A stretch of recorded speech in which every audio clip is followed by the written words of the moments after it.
जितना बड़ा समूह यहां बैठा, मैं गारंटी से चैलेंज से कहता हूं, अगर वो मेरी बात के साथ पहरे के साथ खड़ा हो जाए तो इस महाराष्ट्र में भी बाबा साहब अंबेडकर के सपने को हम लोग मंजिल तक पहुंचा सकते हैं। मेरी बात को आप याद रखना। मैं तो जितने नेता पुराने हुए हैं और अभी वर्तमान में, तो उनमें सबसे छोटा हूं। बताओ छोटा हूं या नहीं हूं? वो मुझे कुछ भी कहते रहे, किसी भी शब्दों का प्रयोग करते, मैं तो अपने मुंह से किसी को कुछ नहीं कहता। क्यों नहीं कहता? आप जानते हैं मैं बोलना नहीं जानता क्या? ऐसा नहीं कि मैं बोलना नहीं जानता, ऐसा नहीं कि मैं जवाब नहीं दे सकता हूं, लेकिन इसलिए नहीं देता हूं कि लोग हंसेंगे कि ये लोग आपस में लड़ रहे हैं। जिनको दुश्मन से लड़ना चाहिए ये आपस में लड़ रहे हैं, ये एक दूसरे पे छिटा कर। मैं तो इसलिए सबकी बातें सुन लेता हूं, कोई कुछ बात कर देता है, कोई कुछ बात कर देता है। दुश्मन से तो लड़ लूं, अपनों से क्या लड़ूं?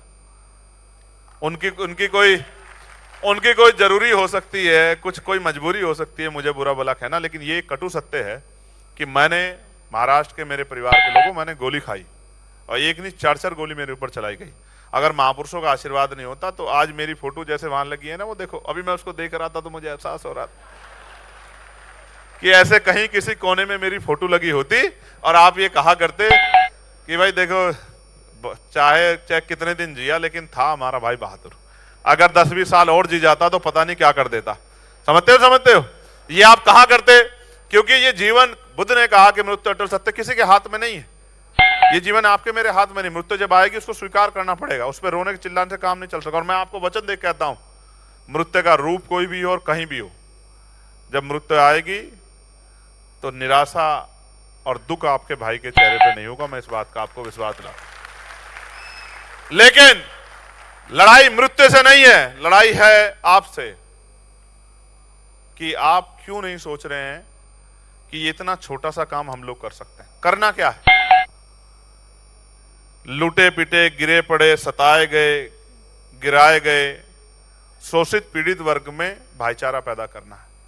इतना तो हम इतना पढ़ के इतना बोलना समझाना जान ही गए हैं कि एक आदमी को हर एक दिन बैठ के 15-20 मिनट में सच्चाई के, झूठ पे नहीं, सच्चाई के रास्ते पे ला सकता है, सच्ची बात समझा सकता है। समझा सकता है, समझा सकता है?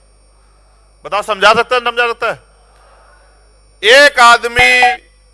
एक आदमी को रोज तैयार करे और उससे कहे कि एक आदमी को तैयार करो, मैं लिख के देता हूं अगले 1 साल में घर घर में महाराष्ट्र में मूवमेंट होगी, आप मुझसे लिखवा लो।